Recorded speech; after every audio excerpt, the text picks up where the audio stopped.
ये एक ऐसा राज है जो आज तक किसी को नहीं पता, तो शायद ये लेवल था जो मेरे दिमाग में सोचा होता मैं लम्स आके पढ़ूँ। के बारे में ये जनरली मशहूर है कि यहाँ के बच्चों को बड़ी और इंटरनेशनल अपॉर्चुनिटीज़ मिलती हैं, और लेकिन जनरली देखा जाता है कि नौजवान काफ़ी परेशान होते हैं कि यार बड़ा मुश्किल है इंटरनेशनल अपॉर्चुनिटीज़ को देखना। तो आप अपने एक्सपीरियंस के थ्रू हमारी यूथ को क्या मैसेज देना चाहेंगे कि कितना मुश्किल है इनको एक्सप्लोर करना, और अगर कि इतनी सारी चीज़ें एक इंसान वही 24 घंटे कैसे मैनेज करें? बड़ा, और ये है असल रियलिटी वैलेडिक्टोरियन बनने की, ये है अंदर का जो मेसी पार्ट होता है। आपको बाहर से तो सारा ग्लूमी और वो ग्लोरियस नजर आता है। मेरे ख्याल से कमेंट्स में ऑलरेडी सुपर ह्यूमन कह रहे होंगे लोग, हो गए होंगे। कोई एक ऐसा मोमेंट जब आपने कहा हो कि यार अब मेरी बस हो गई। इस बारे में मैं मजीद बात नहीं करना चाहूँगा। वो आप लोग ना पब्लिक। पार्टी बॉयज से LRS के प्रेसिडेंट का सफर, इस पर तो जरूर कुछ बहुत खुश हुआ, मैंने दरियाफ्त किया, मेरा रोल किया, तो उन्होंने कहा जी आप एक क्वियर पर्सन को रिप्रेजेंट करें। ठीक, हमने सलाम फेरा, पूरी मस्जिद चुप है। दुआ से पहले थोड़ा सा वक्फ होता है, उसमें कहते यार आप हरेसर हो ना। और उस वक्त कि अब मुस्तकबिल के बारे में सारिम गिलानी क्या सोच रहे हैं। जिंदगी गुजार। सारिम भाई, मैं आपको 2 साल से जानता हूँ, लेकिन फिर भी इस घंटे के इंटरव्यू ने मुझे इतना सिखाया है, तो होपफुली जो लोग आपको पहली बार सुन रहे होंगे उनके लिए ये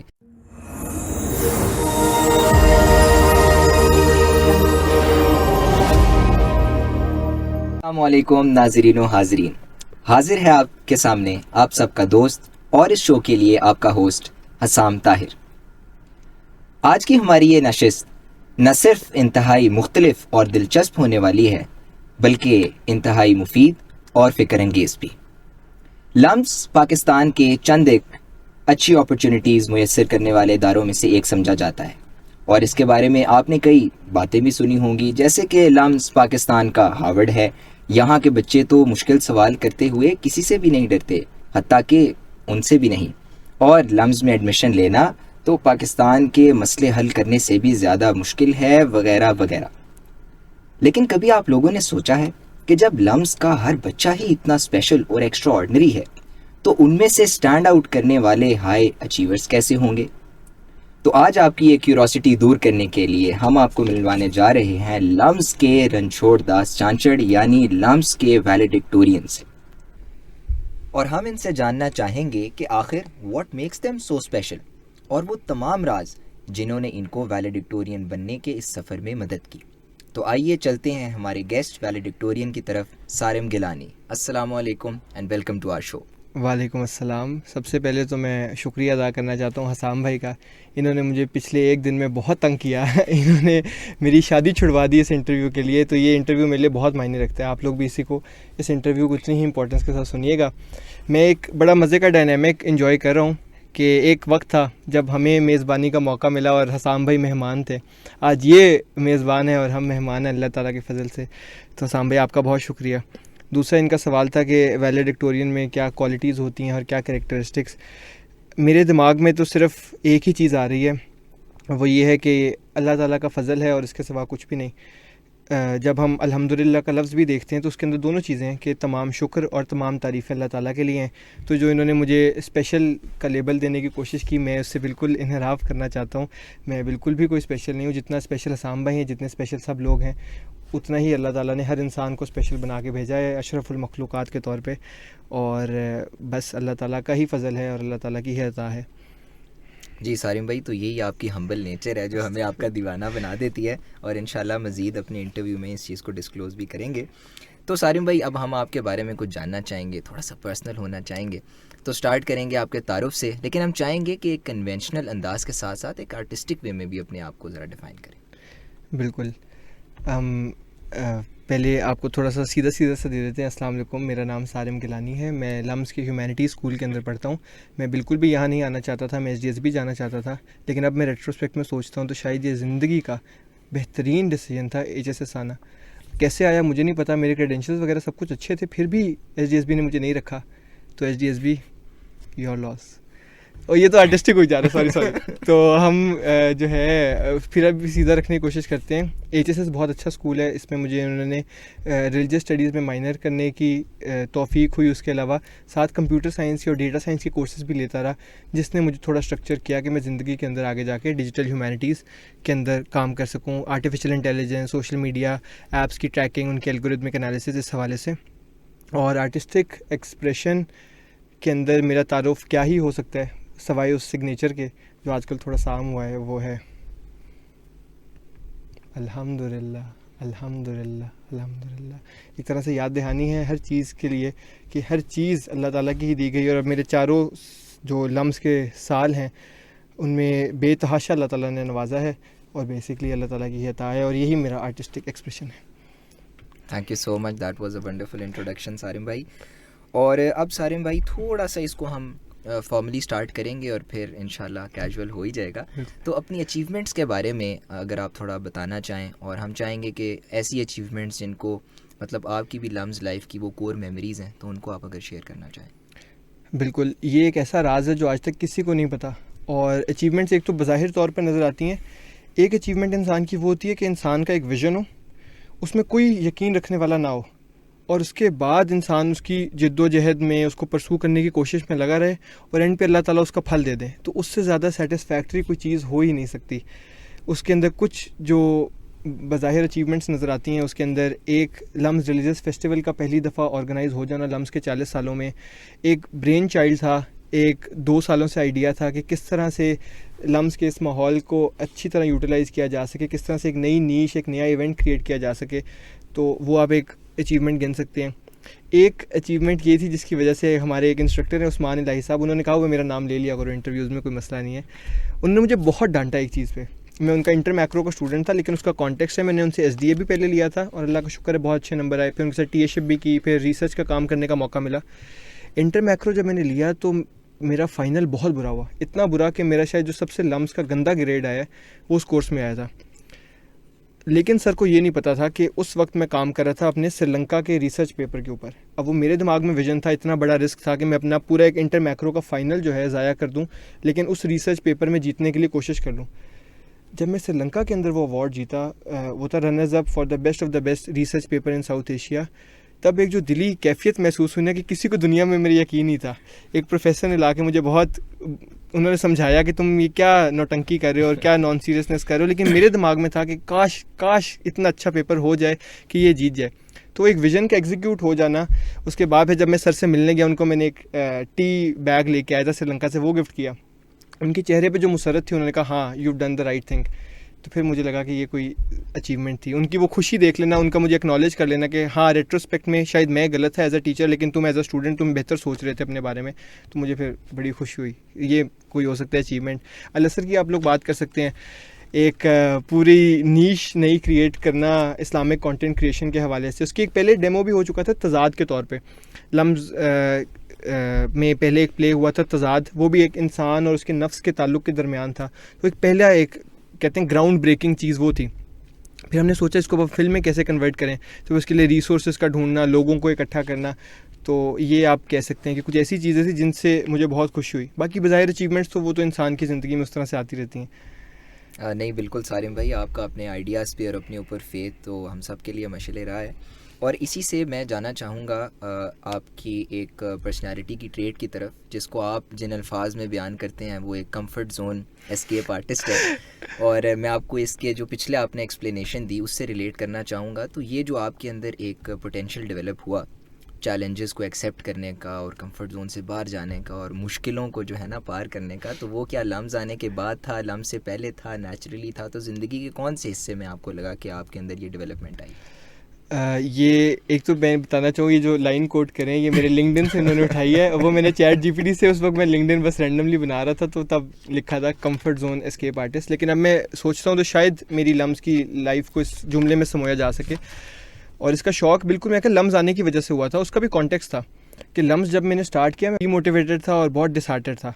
उसकी रीज़न ये थी कि मैंने बाहर के मुल्कों में तकरीबन 45 कॉलेजेस के अंदर अप्लाई किया था और लम्स मेरी 46 प्रेफरेंस थी, जिसके अंदर कुछ जो हैं जैसे कॉर्नेल के अंदर मेरा दाखिला हो गया था, वहाँ थिएटर स्कॉलरशिप भी मिल गई थी। यूके के अंदर तकरीबन सारी यूनिवर्सिटीज़ में दाखिला हो गया था। LSE की मैं स्कॉलरशिप के सेकंड राउंड तक भी जा सका था, लेकिन अल्लाह की करनी ऐसी हुई कि लम्स आना पड़ा।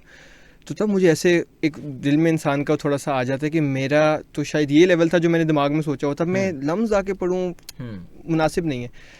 लेकिन उस वक्त अल्लाह ताला ने दिल में एक बात डाली कि जो आपको हालात दिए गए हैं इनका बेहतरीन इस्तेमाल कर सकें। अब जो कंफर्ट जोन वाली बात है वो एक शेर की बेस पे भी है। वो है कि वक्त फ़ुर्सत है कहाँ, काम अभी बाकी है।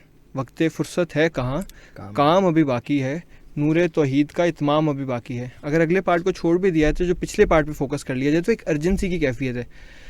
लम्स के 4 साल तो ऐसे ही चुटकी बजा के गुजर गए।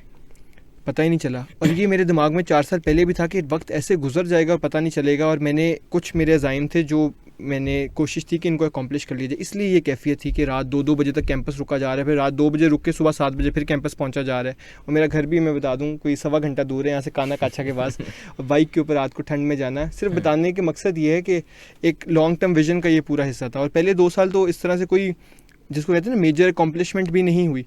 वो बस सर नीचे करके कोशिश थी कि काम करी जाएं। एक अल्लाह ताला के साथ वो थोड़ा मामला था ऑनेस्टी वाला, कि अगर वालिदैन ने यूनिवर्सिटी में भेजा है तो आपको ऑनेस्ट रहना चाहिए, उनकी इन्वेस्टमेंट के साथ भी, उनके एतमाद के साथ भी, और अल्लाह ताला के साथ भी। आपका एक कोवेरेंट है कि आप जब आए हैं यूनिवर्सिटी के अंदर तो उसका भरपूर निचोड़ें, उसका फ़ायदा लेके जाएं। जब एक दफ़ा थोड़ा सा हुआ तो फिर चस्का लग गया कि अब और निकाले, तो बस इसलिए। ठीक है, नहीं, बड़ा आपने जो है वो माकूल अंदाज में अपनी कैफियत को जो है वो बयान किया है। काम अभी बाकी है, तो काम अभी बाकी है, सही। हम चाहेंगे आपसे जानना कि सोसाइटी और दुनिया के बारे में हर अकॉम्प्लिश्ड इंसान का, हर इंसान का वैसे तो एक विज़न होता है, बट एक अकॉम्प्लिश्ड इंसान उसको एक बड़े स्ट्रक्चर्ड अंदाज में सोचता है कि यार दुनिया या सोसाइटी में ये तब्दीली आनी चाहिए। तो आपका जो है दुनिया और इस सोसाइटी के लिए क्या विज़न है, और आपने थ्रू आउट अपनी लाइफ के उसको कैसे रिफ्लेक्ट किया अपनी पर्सनैलिटी में? बिल्कुल, काफ़ी एवेन्यूज़ हैं जिनके बारे में मैं सोचता हूँ जिसमें काम किया जा सकता है। तो अल्लाह ताला अगर एक्नॉलेज किया जाए तो काफ़ी शोबों के अंदर से एक्सपीरियंस दिया, उसकी वजह से कुछ सलाहियतें डेवलप हो गई। तो बस एक कैफियत ऐसी अभी है 1-2 सालों में कि जिसमें मैंने फ़िगर आउट करना है कि मैंने एग्जैक्टली किस चीज़ के अंदर अपनी ज़िंदगी डेडिकेट कर देनी है। हो सकता है वो तालीम और तदरीस के हवाले से, एजुकेशन के हवाले से काम हो, क्योंकि वो काम मेरे बहुत दिल के करीब है, जिसके अंदर ज़ाहिरी बात है पढ़ाने लिखाने के अलावा से एजुकेशनल इनक्वालिटी के ऊपर काफ़ी काम किया जा सकता है। मॉडर्न मेथड्स आ रहे हैं, डेटा साइंस का इस्तेमाल किया जा सकता है, स्कूल्स की बेहतर मॉनिटरिंग हो सकती है, टीचर इवैल्यूएशंस के अंदर फ़ायदा लिया जा सकता है, गवर्नमेंट पॉलिसीज़ को इनकॉर्पोरेट किया जा सकता है। तो ज़रूर मेरा होगा कि पाकिस्तान के एजुकेशन सेक्टर के हवाले से काम किया जाए, क्योंकि ज़िंदगियाँ जिस तरह से मैंने एजुकेशन के हवाले से चेंज होती देखी हैं, दैट इज़ फ़िनोमिनल। हमें, बल्कि मैं बताता चलूँ, हसाम भाई और हम दोनों को मौका मिला बल्तिस्तान एक्सपीरियंस पे जाने का, और जब हमने वहाँ पे बल्ती लोगों से इंटरेक्ट किया, उनके स्टूडेंट्स से मिले, एक वो इतना इनरिच कल्चरल एक्सपीरियंस था कि तब मैंने शायद सोच लिया था कहीं ना कहीं कि मैंने पाकिस्तान के एजुकेशन सेक्टर में तो काम करना है।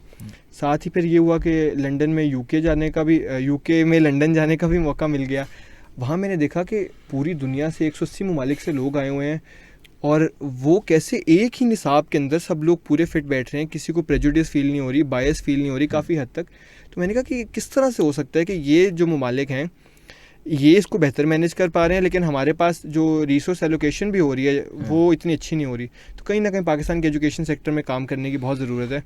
एक डिफरेंट बिल्कुल एंगल हो सकता है, वो हो सकता है फिल्म मेकिंग के हवाले से, उसका मुझे काफ़ी शौक़ है, तो वो एक अलहदा चीज़ हो सकती है कि ज़िंदगी, लेकिन उसका भी तालीम से ताल्लुक़ है। जब तक एक अच्छा हिस्टोरियन, जैसे अर्तुगरुल ड्रामा बनाना था तो उसके लिए उनको हिस्टोरियंस की ज़रूरत पड़ी। तो हो सकता है मेरी जो भी नीश हो, अगर ज़्यादा इस्लामिक स्टडीज़ के हवाले से है तो फिर उसको पढ़ा जाए और उसके लिहाज से कंटेंट किया जाए। और एक अल-असर जो है ये उसकी एक छोटी सी फॉर्म है जिसके अंदर पहले तफसीर स्टडीज़ को पूरा टाइम दिया गया, उसके बाद फिर उसको फ़िल्म के अंदर कन्वर्ट किया गया। तो ये दोनों मुझे एक्साइटिंग लगते हैं।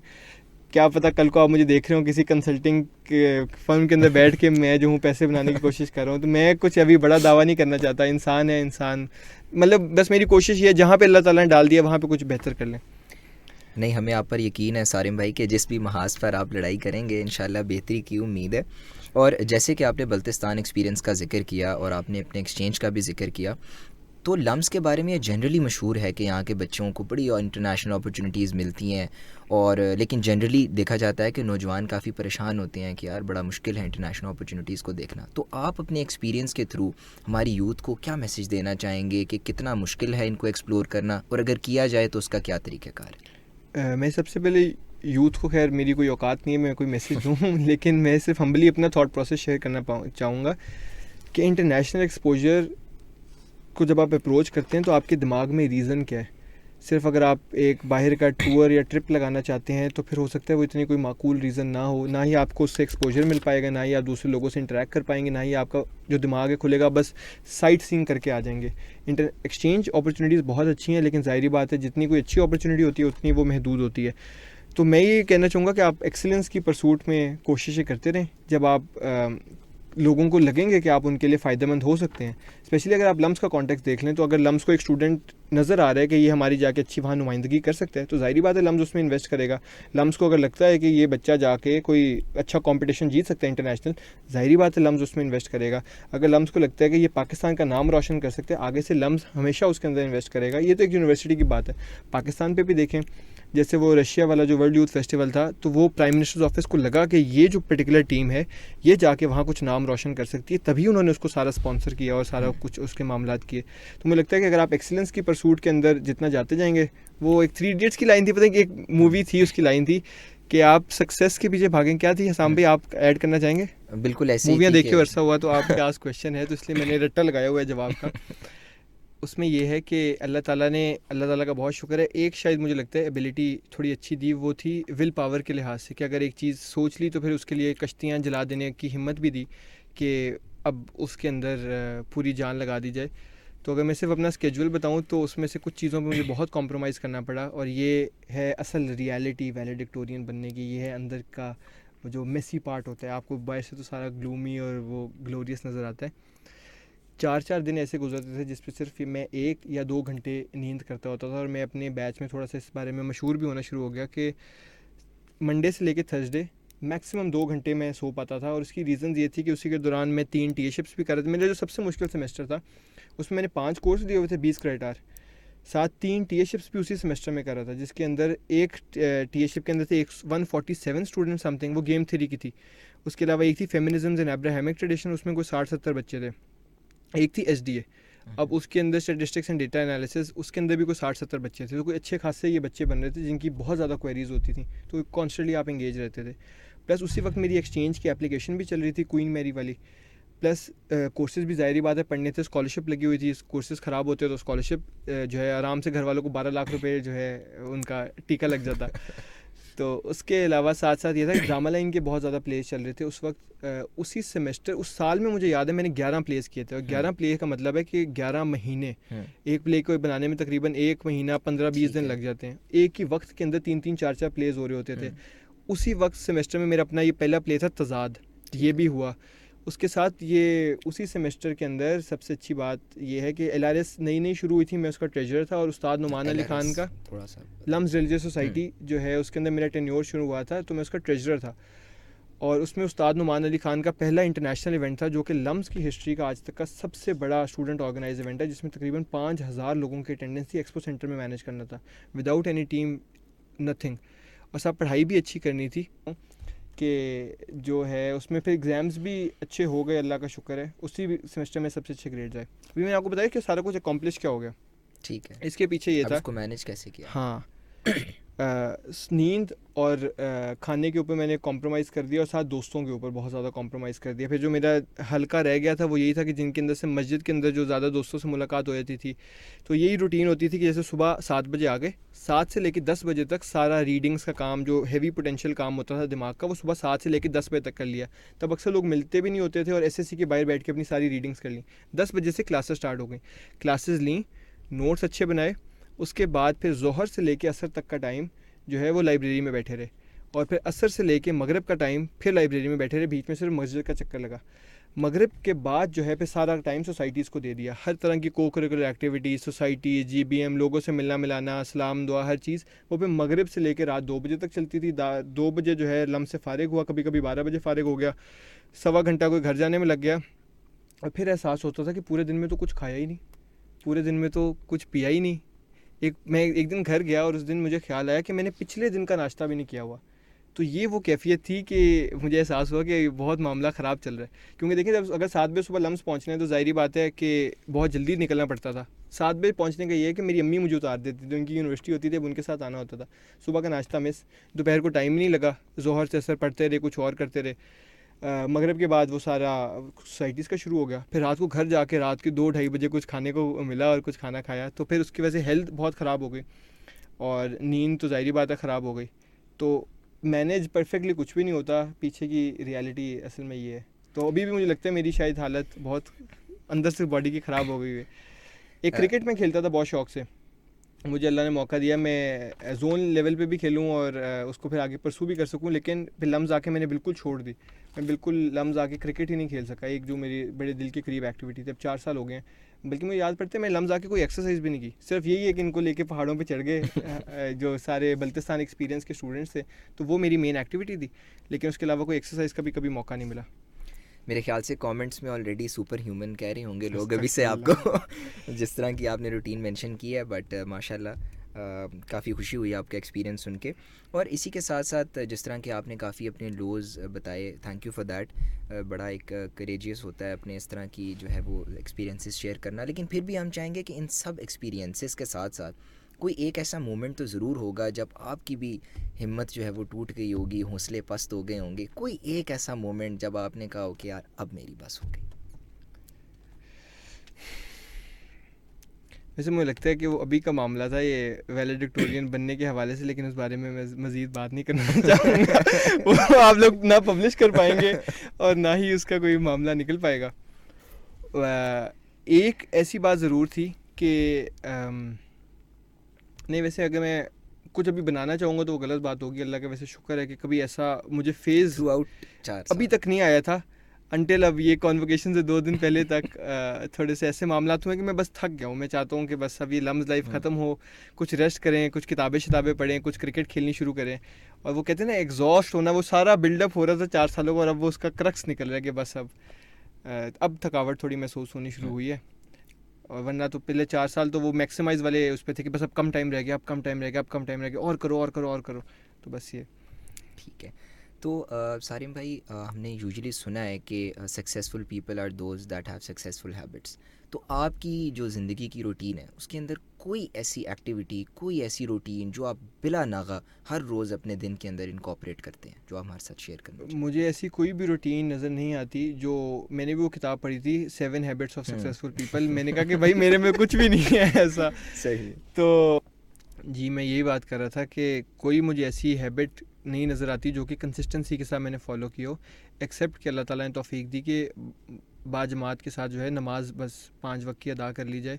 इसके अलावा और कोई भी ऐसी हैबिट नहीं है जिसका मैं यहाँ पे ज़िक्र कर सकूँ, बल्कि शायद मुझे लगा यही मेरे फ़ायदे में ज़्यादा प्ले हुई। अब वो डबल चीज़ होती है कि इतनी अनहेल्दी रूटीन थी कि मैंने एक तरह से अपने आप को फ्री किया हुआ था किसी भी दुनियावी उस चीज़ से। ना खाने की टेंशन, खाना ठीक है मिल गया तो खा लिया, नहीं मिला तो कोई बात नहीं, काम करते रहे।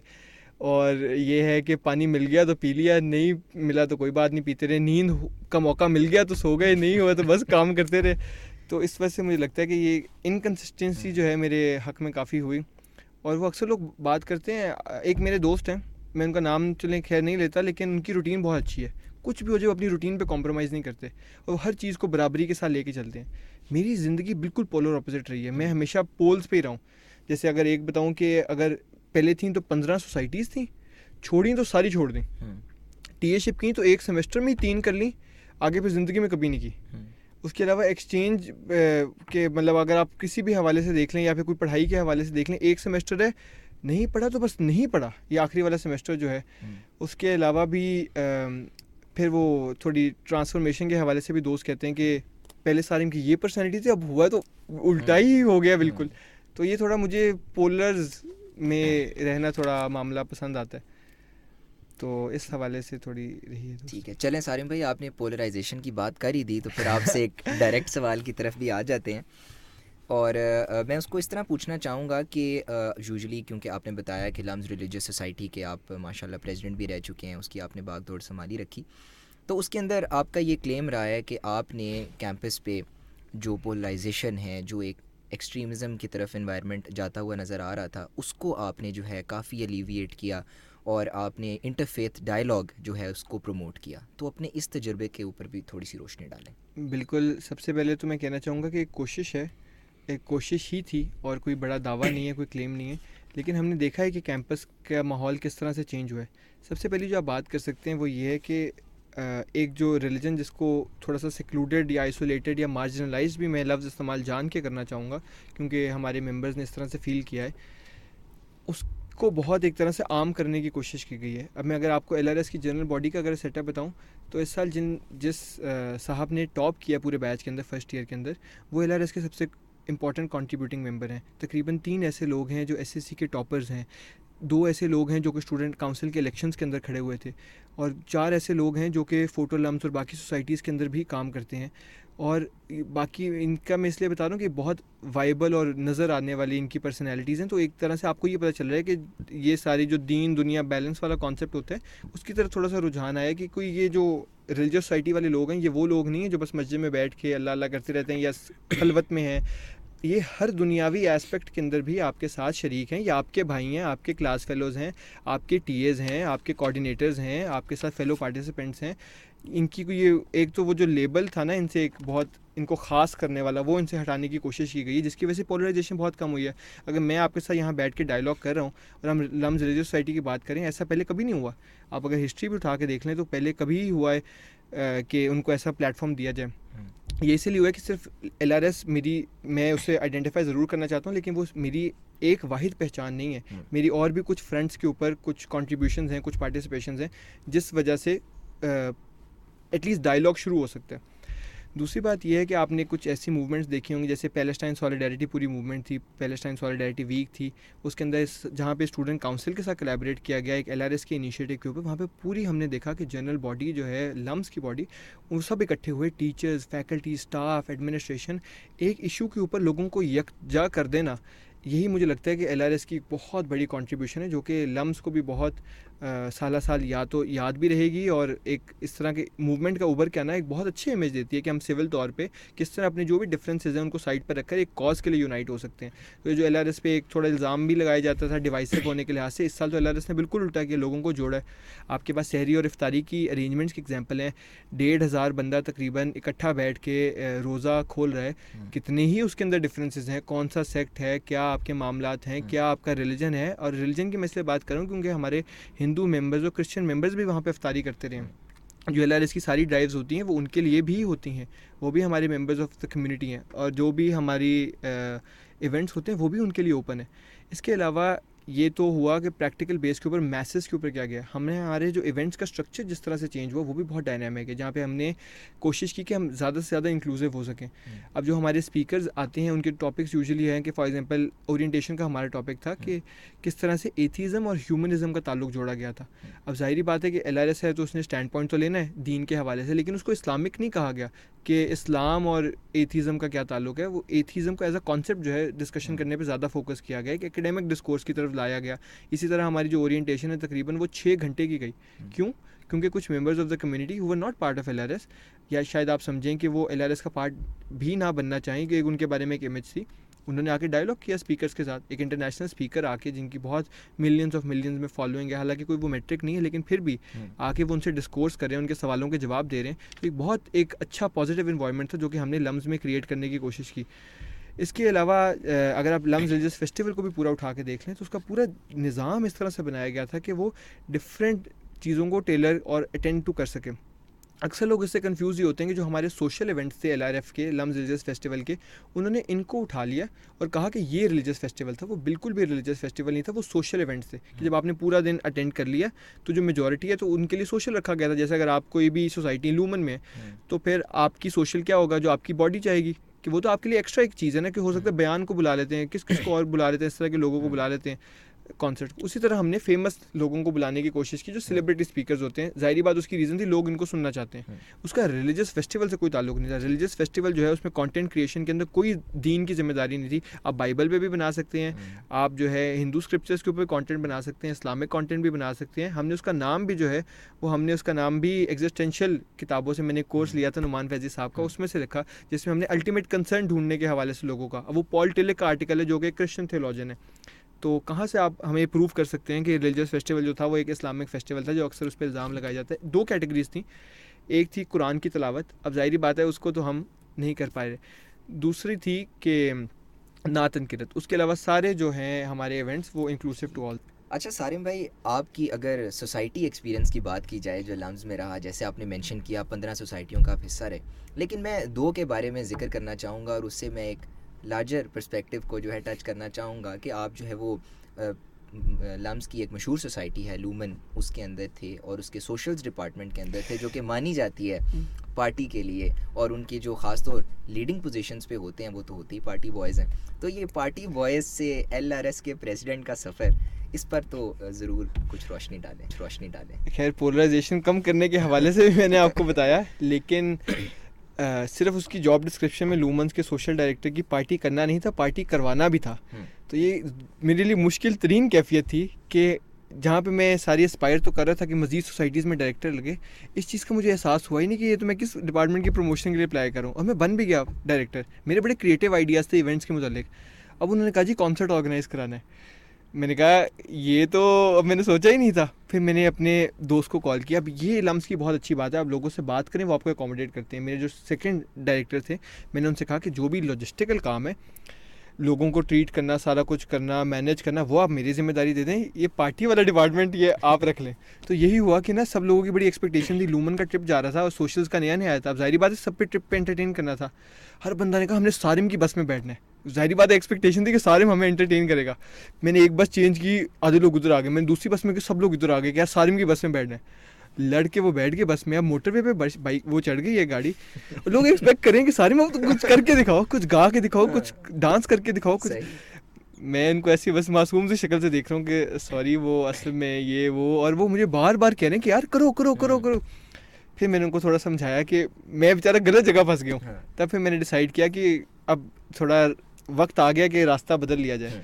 तो फिर मेरे डायरेक्टर ने बहुत अकोमोडेट किया। मैंने सारा बैकएंड पे काम देखता था, लेकिन वो कॉन्सर्ट्स वगैरह और ये सारा पार्टी वाला जो काम है वो देख लेते होते थे मेरे को डायरेक्टर। तो फिर उनकी वजह से फिर मुझे कभी किसी रेव में जाने का मौका नहीं मिला, और ना ही किसी इस तरह कॉन्सर्ट में पार्टिसिपेट करने का मौका मिला। तो उन्होंने वो कवर रखा हुआ था फ्रंट पे।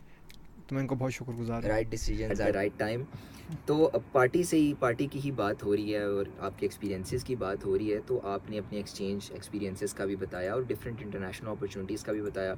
और जब भी इंसान जा रहा होता है बाहर, तो उसको एक वो उम्मीद लेके जा रहा होता है कि मैं वहाँ भी कुछ नया सीखूंगा, कुछ ऐसा करूँगा जो कि मेरी ज़िंदगी की कोर मेमोरी बन जाएगी। तो वहाँ की कुछ ऐसी हाईलाइट्स जो आप हमें बताना चाहें, कोई क्रिस्प मोमेंट्स, कोई ऐसी यादें जो हमारे साथ शेयर करना। चलिए मैं आपको थिएटर सोसाइटी का बता देता हूँ। वहाँ मैंने क्वीन मेरी जाके लंदन में जब एक्सचेंज पे गया तो क्वीन मेरी में थिएटर सोसाइटी ज्वाइन कर ली।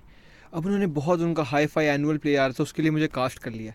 मैंने जब उनसे, मैं बहुत खुश हुआ, मैंने दरियाफ्त किया, मेरा रोल किया। तो उन्होंने कहा जी आप एक क्वियर पर्सन को रिप्रेजेंट करें। अब मैं उसमें थोड़ा सा हुआ कि हाँ मतलब जो भी मामला है, मेरी एटलीस्ट वैल्यूज़ हैं कि मैं इस तरह की चीज़ में काम नहीं करना चाहता। तो वो एक चीज़ को फॉरगो करना पड़ा उस चीज़ के लिए। लेकिन एक और अच्छी बात ये हुई कि एक दूसरे प्ले में मेरी सिलेक्शन हो गई। मसला उसका ये था कि उनकी सारी रिहर्सल होती थी, सामने एक जगह थी स्पून्स, वो था एक शराब खाना। अब वो कहते थे कि आप लोग यहाँ पे आ जाए। अब मैंने एक डिसीजन करके गया था। अब जो भी वो डिसीजन हो, विल पावर की बात हो, मैं उस पर अब मज़ीद बात कर सकता था। इन्होंने कहा टाइम कम है। मैं सोच के गया था ना किसी बार जाना है, ना किसी क्लब जाना है, ना ही किसी पब जाना है। मेरे पास जो भी लिमिटेड इन्फॉर्मेशन थी, मैंने कहा बस मैंने इन 3 जगहों पे जाना नहीं। मैंने अपने लिए एक रिस्ट्रिक्शन रखी। अब मसला ये होता था कि वो सारी रिहर्सल उसके अंदर बार के अंदर कर रहे थे। फिर मैंने उनको जब एक्सप्लेन किया तो उन्होंने सारी रिहर्सल शिफ्ट कर दी, और उन्होंने 1 महीने तक शायद बेचारों ने शराब पीने का उनको मौका नहीं मिला। इसी से मुझे एक और याद आया, मैंने एक दोस्त के इलेक्शन के कैंपेन में फुल मेहनत की। उसका रिजल्ट अनाउंस होना था बार के अंदर।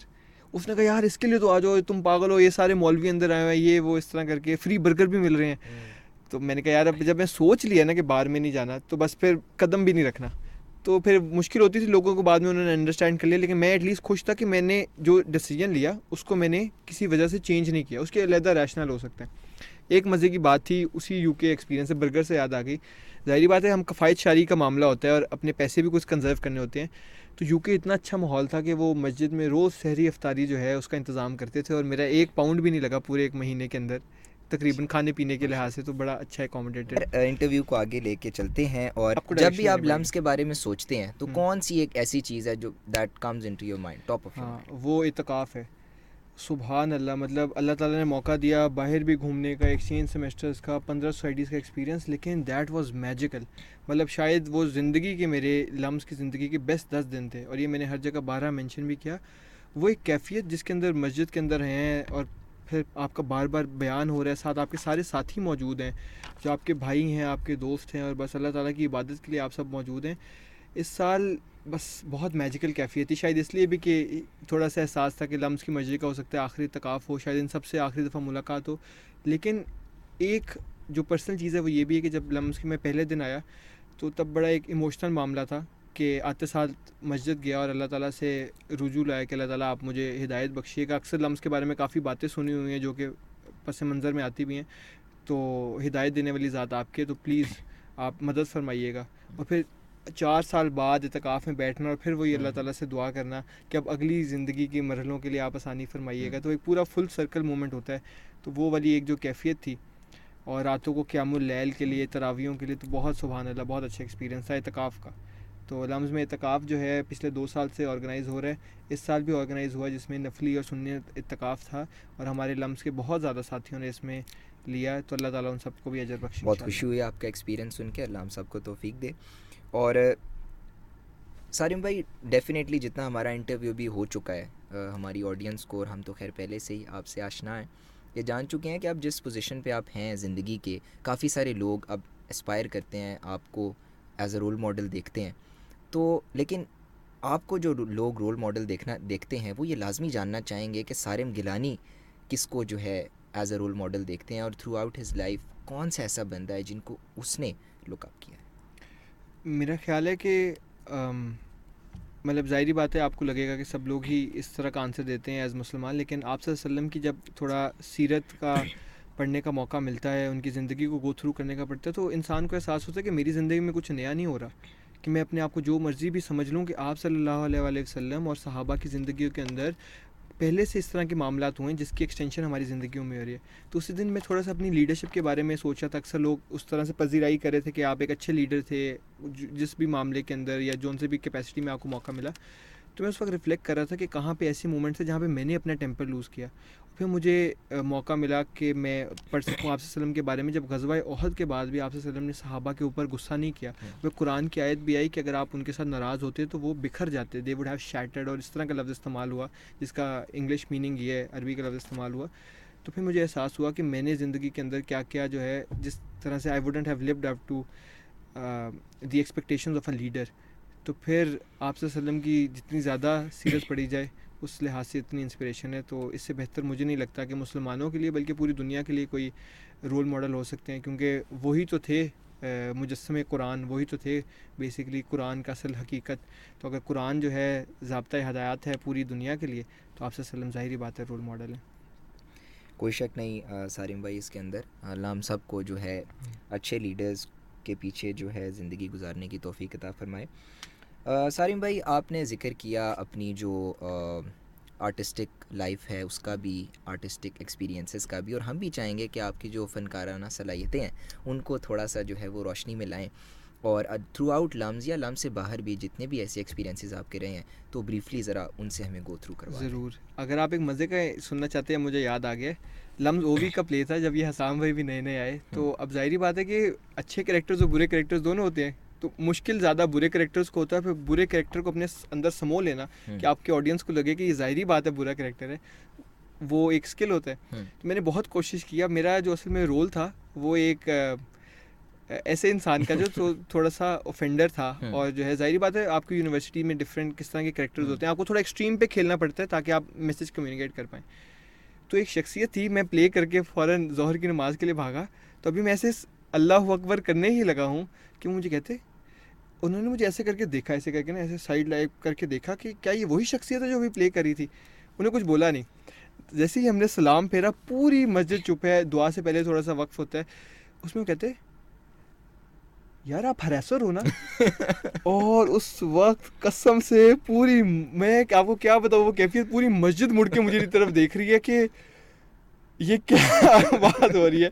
मैं उनको एक्सप्लेन कर रहा हूँ, यार वो कैरेक्टर था, वो इस तरह का मामला था, ये था वो था। बाद में उन्होंने LRS ज्वाइन की, वो ओपन कहते हैं आप LRS में हैं, आप तो कैसे एक्टिंग, ये वो। मैंने कहा यार बहुत माजरत। मैं तो अब क्योंकि हम इंटरव्यू के टर्मिनल एंड पे जा रहे हैं, जी। तो आखिरी 2 सवाल आपसे करना चाहूँगा। ऐसे ना करें यार, अभी तो मज़ा आना शुरू हुआ था यार, ऐसे ना करें। तो सारिम भाई, आपकी पूरी जो लम्स जर्नी है माशाल्लाह काफ़ी अकम्प्लिश्ड गुजरी है, तो हम सब ही काफ़ी क्यूरियस है इस बारे में कि अब मुस्तकबिल के बारे में सारिम गिलानी क्या सोच रहे हैं, और क्या कोई ऐसे प्लान्स हैं आपके अपने बारे में भी और सोसाइटी को भी, obviously giving back to the society, उसके बारे में भी आपके क्या ख्यालात हैं? पता लगे तो आप मुझे भी बताइएगा।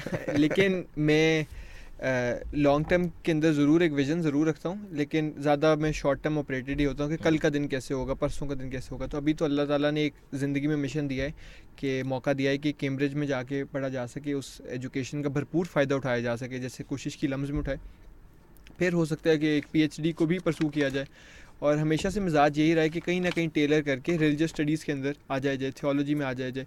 अब एक बहुत नया जो अब टूल आ रहा है डिजिटल ह्यूमैनिटीज़ वाला, उसको टेलर करके किसी तरह से जो इस्लामिक स्क्रिप्चर है या इस्लामिक हिस्ट्री है उसके ऊपर मज़ीद कंटेंट बनाया जा सके, या एटलीस्ट उसको फिजिबलाइज़ किया जा सके। तो अगर एक कोई ज़िंदगी का एम आप सोच सकते हैं तो कुरानिक एजुकेशन को फिजिबलाइज़ करना, कुरान का मैसेज। अब वो पार्ट आया ना कि नूर तौहीद का इत्माम अभी बाकी है, तो नूर तौहीद के इत्माम के लिए जो बेहतर कोशिश की जा सके, अब वो हो सकता है बिल्कुल ही फ़र्क तरीके से हो जिस तरह मैंने इन्विजन की है। लेकिन बेसिकली अगर आप एक मकसद पूछें तो बस यही हो सकता है कि किस तरह से कुरानिक एजुकेशन को फॉस्टर किया जा सके, जो भी ज़राए मिले उस लिहाज से।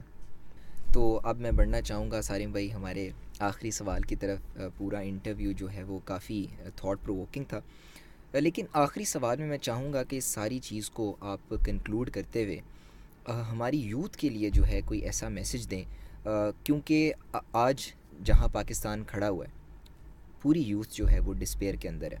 और जिस तरह कि आपने अपने एक्सपीरियंसेस के बारे में बात की जो कि बहुत ज़्यादा सोशल साइंसेस से, आर्ट से रिलेटेड हैं, जिनको यूजुअली सोसाइटी समझती है कि वो यूज़लेस मेजर्स हैं और यूज़लेस सब्जेक्ट्स हैं, और उनको पढ़ने के साथ साथ आपने इतनी अकॉम्प्लिशमेंट्स की, तो वो डेफिनेटली इस बात का जो है वो गवाह है कि इन सारी चीज़ों की सोसाइटी को भी बहुत ज़रूरत है। तो इन सब चीज़ों को मद्देनज़र रखते हुए हमारी यूथ के लिए आपका क्या पैगाम? मुझे तो ये बहुत लगता है, अगर मैं हम्बली अर्ज़ करूँ, कि हमें मज़ीद कहीं ना कहीं तालीम हासिल करने की बहुत ज़रूरत है, और हमें अपने आप को अवेयर और एजुकेट करने की बहुत ज़रूरत है, जिसके अंदर हमें डाइवर्स पर्सपेक्टिव्स के अंदर वो हमारा एक मिजाज ऐसा होना चाहिए जिसको हम उसमें एब्जॉर्ब भी कर पाएँ, उनको डाइजेस्ट कर पाएँ, और हमें वो थ्रेट ना महसूस हो। आजकल जो पाकिस्तान के अंदर चल रहा है, this is absolutely heartbreaking, जो माइनॉरिटीज़ के साथ किया जा रहा है, जो कि ब्लास्फेमी के जो केसेस हो रहे हैं, और अभी मुझे लिटरली बोलते हुए जो है एक ऐसी गूज़बम्स की कैफियत हो रही है, उन सबको रिकॉल करके दुनिया के अंदर हम देखेंगे फ़लस्तीन के अंदर क्या हो रहा है,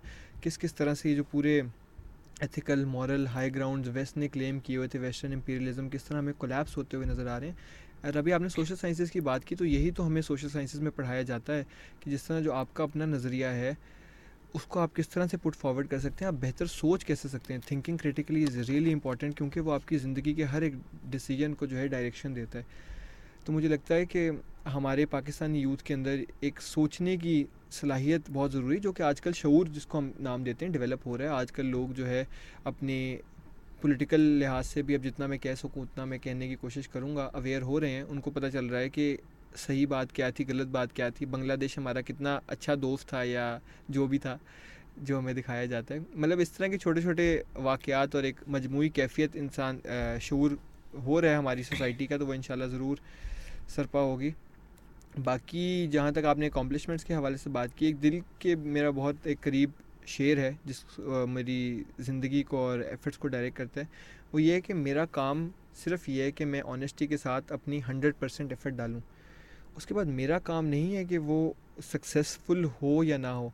और अगर हम सक्सेस का भी कॉन्सेप्ट देखें तो जिस तरह कुरान में बयान किया जाता है, तो हमारे पास बहुत एग्जांपल्स है दुनियावी तौर पे जो हमें सक्सेस लगा, क्योंकि आपने बहुत ज़्यादा सक्सेस की बात की।